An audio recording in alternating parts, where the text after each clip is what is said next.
Welcome back to the channel. As an urban gardener, I've always been challenged with the question of which seedling mix, which mixture of, whether it be potting mix or compost or even peat moss, which combinations. So in today's video, we're going to debunk that myth, and I'm going to plant 3 identical tomatoes in 3 completely different mixtures.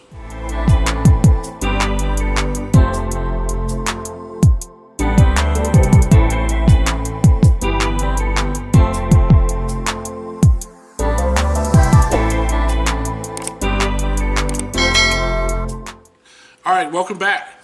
So, I have 3 identical tomatoes all in this same pot. These are the Gardener's Delight. Then I have a mixture of 100% peat moss in this one. I have 100% potty mix in this one. And then I have a pre-mix, 50-50, 50% peat, 50% potting mix. So we're going to go ahead and get these seedlings out of their current tray, their cup. They're pretty root bound. They're really healthy. So we're going to get those out. As you see, they're almost identical in size. There are 3 tomatoes right here, extremely root bound. But I'm going to go ahead and soften up that soil and get these tomatoes separated without breaking too much of their roots off. But it's really just about crumbling. I let it dry out a little bit to make it easier. That's definitely a tip that I learned over the years, is you do not want to try to transplant in super wet soil because it's going to be very sticky. So I let these dry out just a little bit, just so they can break off a lot easier. And we're getting down into the base of each of these. And just very gently, we're just going to pull them apart. I'm not tearing anything, I'm just letting the roots fall apart. Alright, so they're a little root bound there.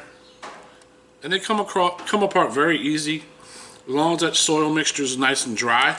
So now we have, that's 2 of them. And then we have our 3rd one. Okay? They're all almost identical in size. So let's do our first entry into the competition is 100% peat moss. And we're going to set this nice and low into this cup. I'm going to grab some handfuls of my peat. And I'm just going to gently distribute that peat moss evenly around in this cup. Trying to bury as much of the stem as I can, because tomatoes love to grow their roots out of the main trunk especially. Okay, do one more little handful of this peat mixture, excuse me, not mixture, 100% peat moss. And I got it right up almost to the rim of the cup, nice and buried in, as you see, barely sticking out of the top of that cup. So that's our 100% peat moss. And now we're going to take our 100% potting mix and do the same thing with the next seedling. Shake off a little bit of that dirt, get it nice and buried into that cup. And then I'm just going to grab some handfuls of my potting mix. And this is just a dark premix that you would buy at any big box store. I'm not a huge fan, you know, of whether it be Miracle Grow or Via Grow. I've heard a lot of negative stuff about what they actually use to treat this soil.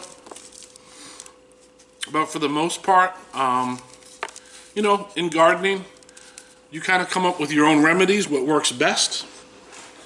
And at least for me, not in the in-ground part, but as far as the germination stage and getting these seedlings propped up and healthy as possible to be able to plant outdoors, I have found that the commercial grade works fine.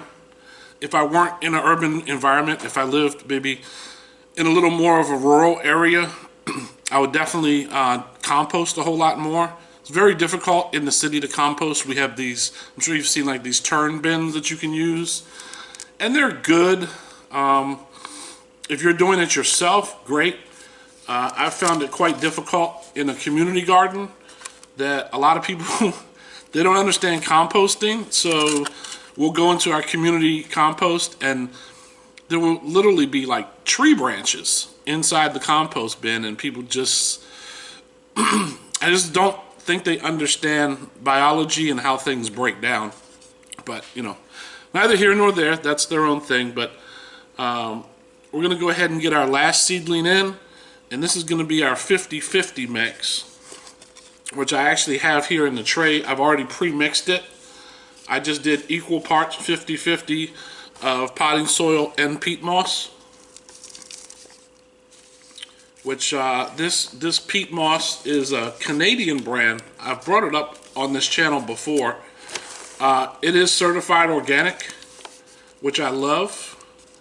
As far as how they process it, that it is a certified green organic product. Other than, you know, some of the commercial grade stuff you'll find, they've boiled it and all sorts of stuff. But regardless, so we have the three, this is our competition, right? The three competitors.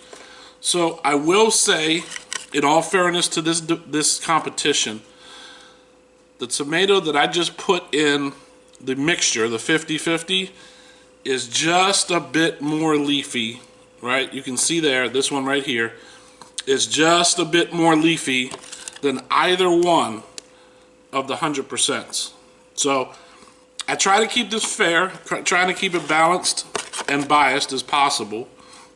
Now we're just going to simply, I have a very, very diluted amount of a water-soluble fertilizer, maybe about 20% of what's recommended for a full plant. I just know when you transplant, I just like to give the vegetables a little bit of a head start. So I like to put just a little bit of that water soluble in my first watering. I probably won't fertilize these again until they go in the ground. If they do need water over the next, 4 to 6 weeks, most likely this is going to be more than enough nutrients for them. I'll probably just use regular 100% water. So now we've given all three of these an equal amount.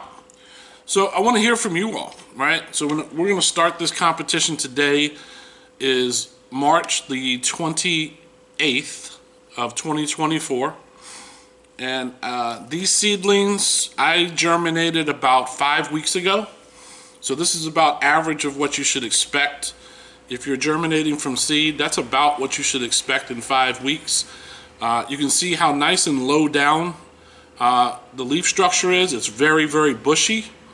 And the reason for that is I kept them under my lighting structure, right? I don't have like a professional grow light system. I have one that I've mentioned here on the channel.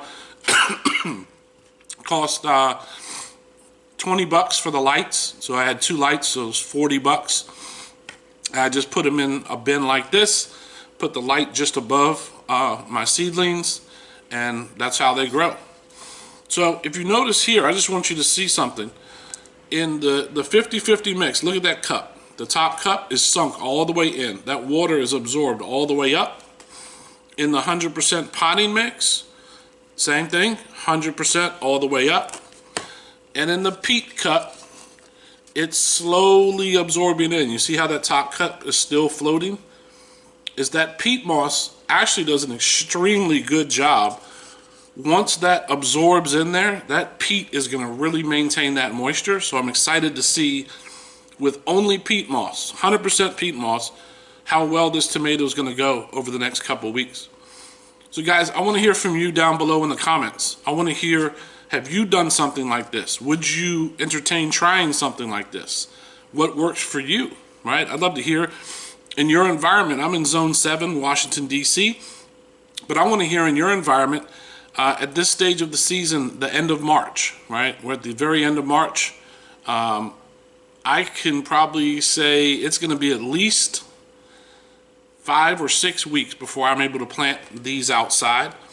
But go back, if you're watching this video for the first time, we're gonna do a part 2. So I'll put a link up above for part 2. We're gonna check in probably about 7 days. Today is a Thursday, so let's plan on, I'm gonna follow up in 7 days. I'm gonna put each of these under the exact amount of light. They're gonna be directly next to each other in the exact same environment to give it, as you know, a fair and balanced competition, as we would say. So guys, this is the end of this video, but I want to remind you, really helps the algorithm here. If you like the content, subscribe if you want. I'd love to hear from you down in the comments below. And this is part 1 of our 3 combination seedling starting mix, and we're going to see how these tomatoes thrive or maybe don't thrive in their individual environments. So guys, that's it for now. I hope to see you soon, and for now I will see you on the next one.